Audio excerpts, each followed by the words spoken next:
Welcome to Behind the Badge with your special guest, Lieutenant Williams, your news source for all things police in the city of Fond du Lac. In the Fond du Lac today on the one you depend on for news, talk, and sports. This is KFIZ. Joining us in studio now, another edition of Behind the Badge. It's Officer Clapper flying solo. Been a little while since we've caught up. How's it going, Officer? Yeah, it's been probably, we were just talking about, probably a month. I've been busy with, I was up in town for a while for training, and then I was in Washington D.C. for Police Week, and just been a busy couple weeks there for me, but I'm back and happy to be back on the radio. And let's jump into that Police Week. Your perspective of it, how was it?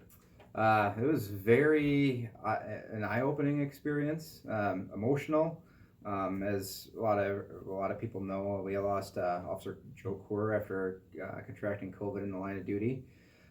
So I got to see his name inscripted on the wall in Washington D.C. at the National Law Enforcement Officers Memorial. I also got to attend the candlelight vigil, which was incredible. There's really no words to describe it. There was a ceremony for that where they listed off all, I want to say it was around 620 officers that were killed in the line of duty last year, that were inscribed on the wall. They listed off all their names, and there were some songs played, and obviously a candlelight vigil, so candles as well. It was really a cool experience to be out there with Joe's family and other department members as well. So. Awesome. Sounds like you had a good time, and it was worth getting away for a little bit from Fond du Lac. Absolutely, and unfortunately, I didn't get to see Lieutenant Williams. So every time we tried, we were either on one end of DC or the other. So gotcha. It's a big town, right? And it's all just kind of like a spigot, kind of like wheel in the middle, and then it all just kind of branches out from there. Yeah, pretty much. It was my first time out there, so I had to get some sightseeing in as well.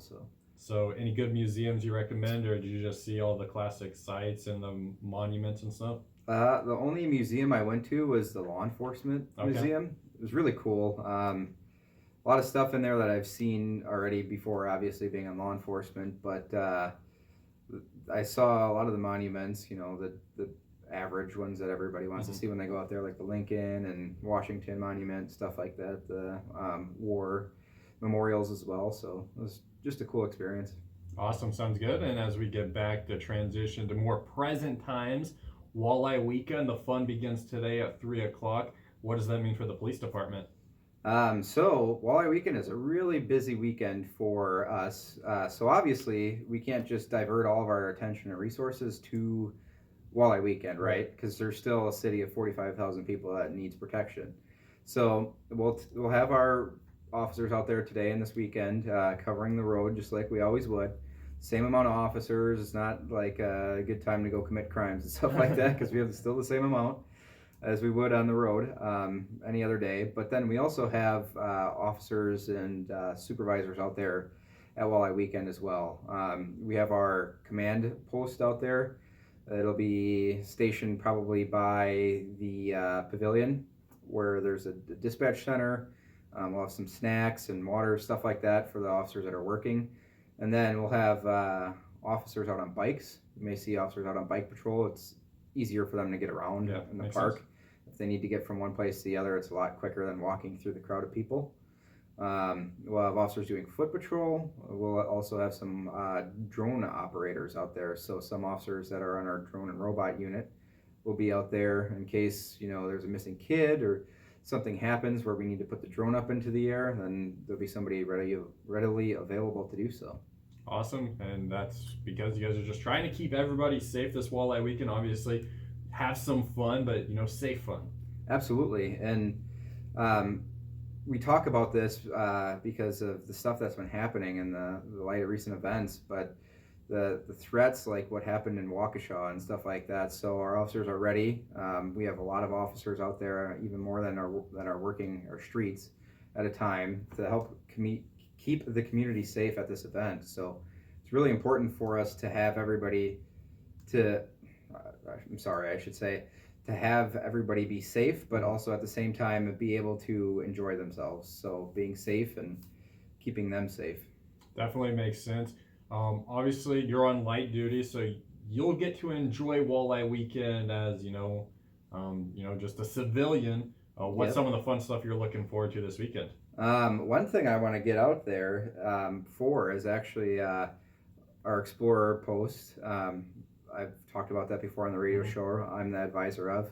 They're pairing up with Weaver from the Fond du Lac Dock Spiders for a radar throw fast pitch to see who can win the fastest pitch in Fond du Lac. So that is tomorrow and Sunday. Unfortunately, I probably won't be able to. Well, I could probably compete, but I'm not going to be throwing as fast as I normally am. But that's something that if you're interested, there will be a prize from Weaver to the fastest throwing arm in Fond du Lac.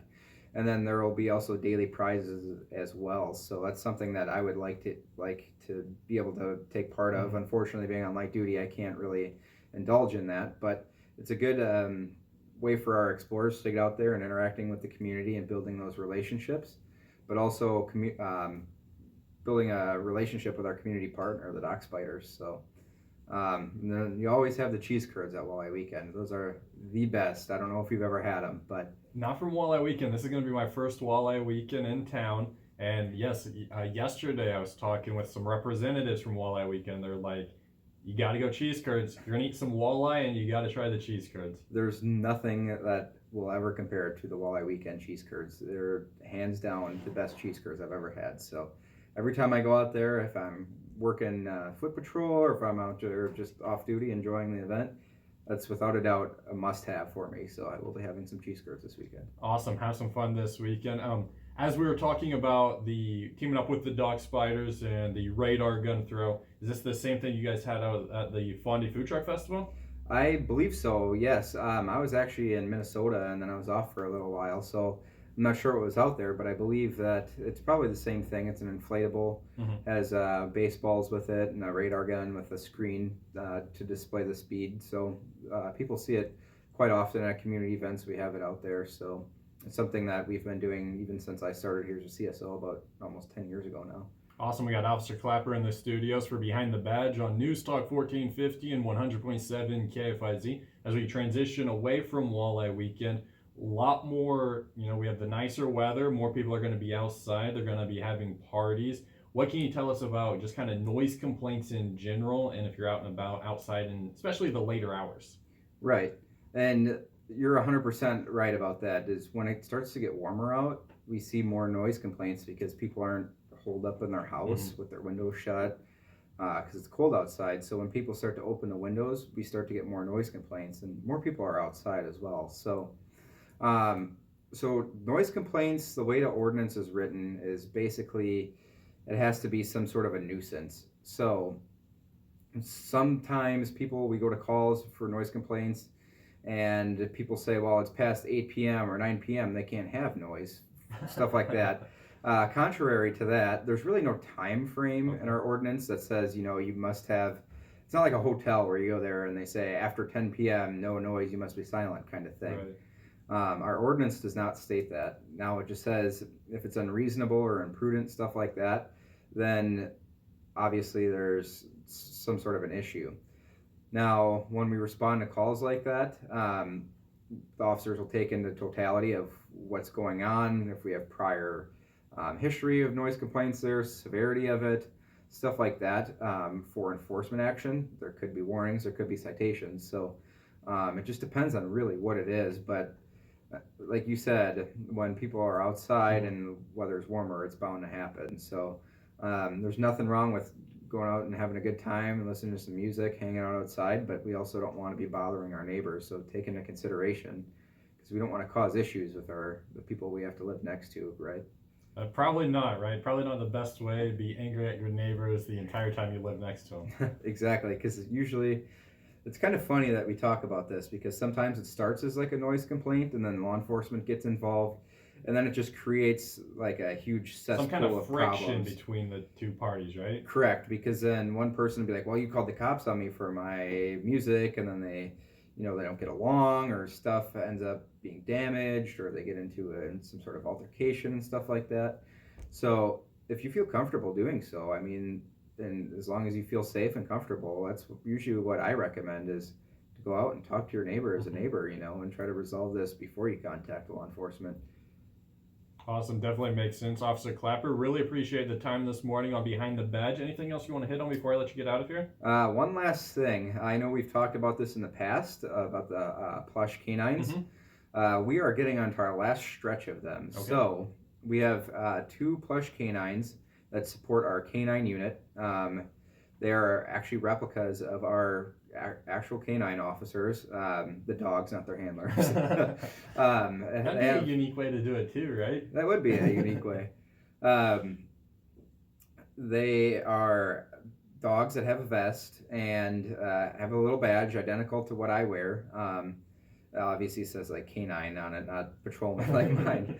But they're available at the police department. You can come to the police department during normal business hours, 8 to 4, Monday through Friday, and purchase them. They're $20, and those proceeds will all go towards the canine unit. We just got a new dog that I've talked about, Canine Gombo. He was purchased through donations, and a squad car as well. So, and we're in the works of getting a 4th canine. So, and we'd obviously have to get a car as well and pay for the training. So this fundraiser is really beneficial to our department and very important. So if you have not bought one of those yet, I highly suggest it. And you just mentioned Gombo. Is he out working these days, or is he still going through training and still have a lot to learn? Him and Officer Burr actually just graduated training about a week ago, a little over a week ago, and they are out on patrol together. So he's using one of the spare canine cars from one of the old handlers, but he's still awaiting his new car. So hopefully it's here soon, so he has all of his equipment set up the way that he wants it. So awesome. That's exciting. Officer Clapper, appreciate the time this morning. Thanks for having me. That's been Behind the Badge on the one you depend on for news, talk, and sports, KFIZ.